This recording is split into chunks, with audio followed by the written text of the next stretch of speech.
ছেলে হওয়া এতটা সহজ না। অনেক কিছু নিয়েই ভাবতে হয় আমাদের, সেটা তোমরা বুঝবে না। আমাদের ছেলেদের জীবনটা কেন জানি এমন। যদি আমরা বইয়ের সামনে মার সাথে ভালো করে কথা বলি, তাহলে আমরা হয়ে যাই মায়ের আসলে থাকা সন্তান। আবার মার সামনে বইয়ের সাথে ভালো করে কথা বললে আমরা হয়ে যাই বইয়ের গোলাম। সারাদিন ঘরের বাইরে থাকলে আমরা হয়ে যাই ভাদাইম্মা, আর যদি ঘরের ভিতরে থাকি তাহলে বেকার। আর আমরা যদি মেয়েদের গায়ে ভুলেও কখনো টাচ করি, তাহলে আমরা হয়ে যাই নির্যাতক।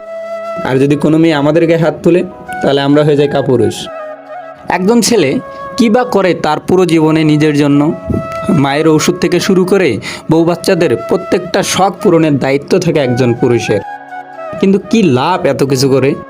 দিন শেষে একটা ভুল করলেই সবাই ভুলে যায় কে কি করছে তার জন্য। আসলে আমাদের ছেলেদেরকে কেউ একটু ভালো করে বুঝতে চায় না।